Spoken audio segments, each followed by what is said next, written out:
各位早晨，行政長官咧會先作開場發言，之後咧會答大家嘅提問。提問嘅時候咧，請每位記者咧提出不多於2題嘅問題嘅。先將時間交俾特首。好，大家早晨。我剛剛同埋財政司副司長、創新科技及工業局副局長以及特首辦主任等同事呢，係一齊去觀看咗國家神舟16號載人飛船順利發射嘅直播。我感到好興奮同埋驕傲。我係對於發射飛船任務取得圓滿成功，我表示熱烈去祝賀。神舟16號載人飛行嘅任務係國家載人航天工程今年嘅第2次飛行任務，亦都係空間站應用及發展。This is also an application of first manned mission making use of the new technologies. Our country has made great progress and success along the way. This is something I take great pride in. I'm honored. Professor Gui Haichao, the payload specialist, said, becoming a taikonaut is a sacred mission, but also remote from the common folks. Now, there was this 4th round of selection for taikonauts. There was the first selection and then the 2nd round and the 3rd round of selection.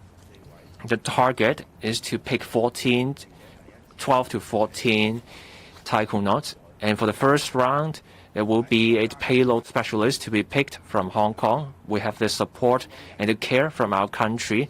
This means there's a chance for Hong Kong residents to take part in the great cause of our country's space missions. This selection exercise is of profound significance. More than 10 candidates from Hong Kong and Macau have passed the first round of selection. Next month, they will go to Beijing for the 2nd round of selection. Our candidates come from government departments, the hospital authority, universities, and other institutions and firms. I'm rooting for our candidates. I hope that one of them will make it and become part of the manned mission to contribute to our country's space missions and bring glory to us. This selection shows our country attaches importance to our youth development. This also shows our country's confidence in our science and technology. This inspires many young people here to take an interest in technology and creating an atmosphere encouraging young people to pursue knowledge in science and technology. This also creates more impetus and support for Hong Kong in science and technology development. As we bring back normal life and reconnecting with the mainland and the rest of the world, there will be talent exchange and business exchanges. This is a continuous flow. Over the past week,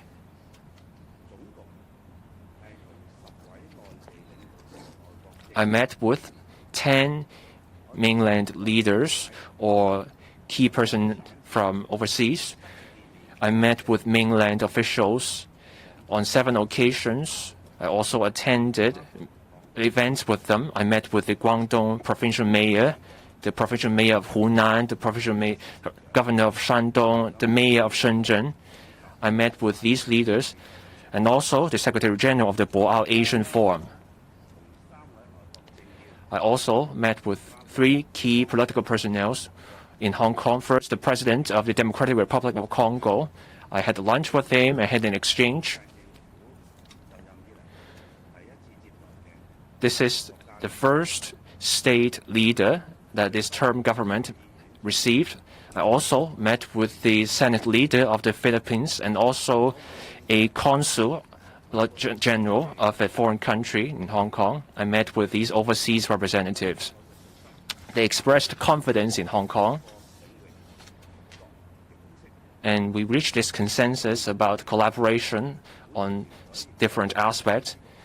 6 officials from my governing team also went on visits over the past week to foster links with the mainland and overseas. They include the Secretary for Justice, who visited Beijing. The Secretary for Security visited 3 cities in the GBA.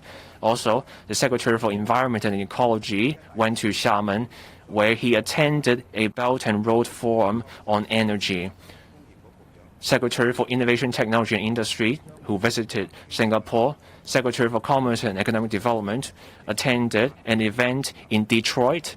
That's the Asia-Pacific Economic Cooperation Forum. And then the Secretary for Health attended the World Health Organization's conference in Geneva. Secretary for Housing will also take off today for a visit in Beijing. In Hong Kong, we have endless good stories to tell. We will bring together different stakeholders in Hong Kong to tell good stories of Hong Kong. My team and I will continue to visit different places in the mainland and overseas. We will lead business and elites from other sectors to promote Hong Kong, explore markets and opportunities. We will focus on the economy, pursue development, and bring positive growth to the GDP. Thank you. The floor is now open to questions. If you wish to put questions, please put up your hand.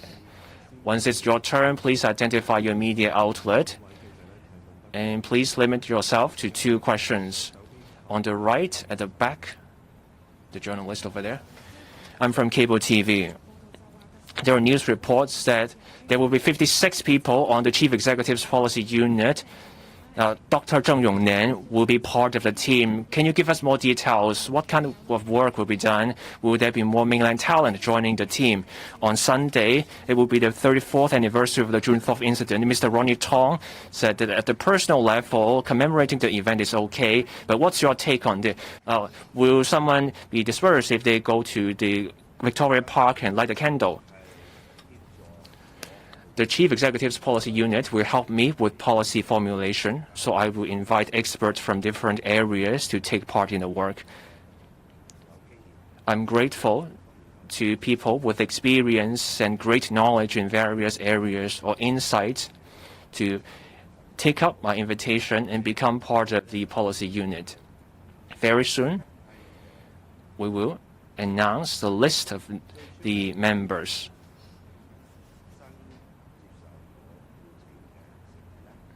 For these new members, I hope they can give me advice in 3 areas. First, social development. Second, economic development. And also strategic studies. As we have gone from chaos to order and going from stability to prosperity, I hope that we can make up for lost time within the shortest time frame and achieve results.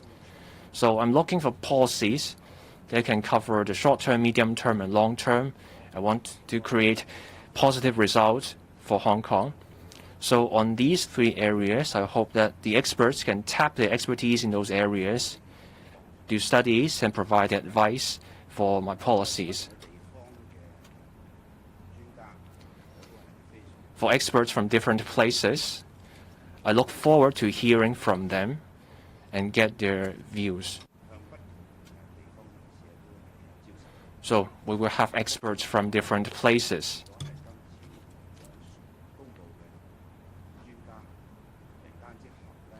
After we announce the list of experts, we will make good use of the views and advice we get, and then we will consider the next step. What matters is that we get the advice from experienced people from different fields. On June 4th, the government has stressed on multiple occasions for any public event or personal activity, they have to be in compliance with Hong Kong's laws. For the government, law enforcement agencies in particular, the police in particular, they will act in accordance with the law in respect of incidents. Everyone is responsible for their own actions. If the police come across any act or activity that is in breach of the law, they will take resolute actions to enforce the law. 我手邊嘅 Next question on the left, the reporter in white, the gentleman. Press. The government has opposed accusations that the security law is broad or vague or unclear. If that's the case, are you able to give Hong Kongers a straight answer as to whether it is legal to peacefully mourn individually June 4th in public this Sunday, yes or no? And you mentioned APEC. The APEC meeting is in the US this November, but you're still facing US sanctions. If Washington does not lift them, would you still attend? Thank you. First of all, it is incorrect to say that the Hong Kong national security law is not clearly defined as regards offences. There are 4 types of offences that the Hong Kong national security law covers, and all the ingredients of the offence are clearly spelled out in the law itself. So it will be up to the individual to really look at the different elements of the offence which are clearly stated. So it is unfounded to make accusation against the Hong Kong national security law. In actual fact, cases that are heard in court will also be judging the case in accordance with the law, which will also let the public understand the ingredients of the law. In regard to any activities that take place in Hong Kong, the law enforcement agencies, particularly the police, will deal with them in accordance with the law. And all the applicable laws in Hong Kong will apply, of course. An individual has to act in accordance with the law. Any activity that contradicts the law, of course, the police will have to take action. And police will take action resolutely, particularly in regard to public order activities. So everybody should act in accordance with law and think of what they do so as to be ready to face the consequences. In regard to APEC, APEC is an international organization. It doesn't belong to any country or economy. According to APEC rules and conventions, the organizer has the responsibility to invite members to attend. Hong Kong, China, has been a member for APEC and has been taking part in APEC conferences in accordance with APEC's rules and conventions. So it is up to the organizer to act in accordance with these conventions. And the Hong Kong government will, of course, also act in accordance with the APEC rules and conventions in regard to invitation to attend the APEC conference. 時間關係呢，我哋答緊我最後一位。Well, because of time, we'll take the last question. The lady to the right at the back. I'm from Sing Tao. First of all, I'd like to follow up on the APEC question in English. It is going to take place in the US. Does it mean that the Hong Kong government is passive, waiting for an invitation or waiting to see if you can get a visa? Will you take a more active role to try to get yourself to attend? In relation to public consultation on crowdfunding, the FSTB said that in relation to these submissions, if they're made public, it may be misleading. Does it mean that the majority of the submissions you have received don't want regulation on crowdfunding? If that is the case, how will the government respond? Will you put it on hold? Regarding APEC meetings,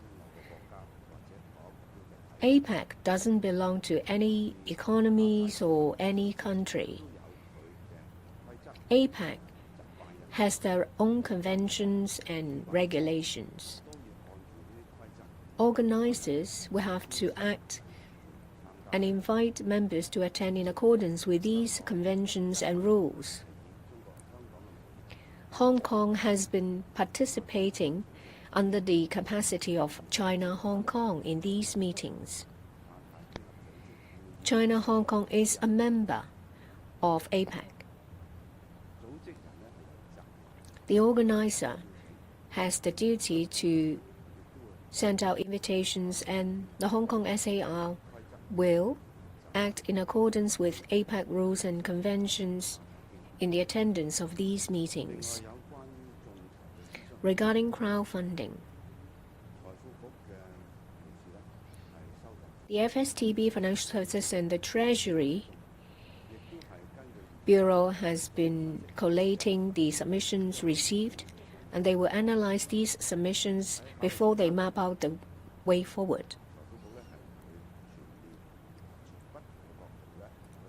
The FSTB will consider different perspectives, and they will also draw reference from the practice from other jurisdictions. When they have a conclusion, it will be made public, and they will also report to the LegCo. Please give time to the FSTB to handle the matter. Thank you. That's the end of the question press conference this morning. Thank you.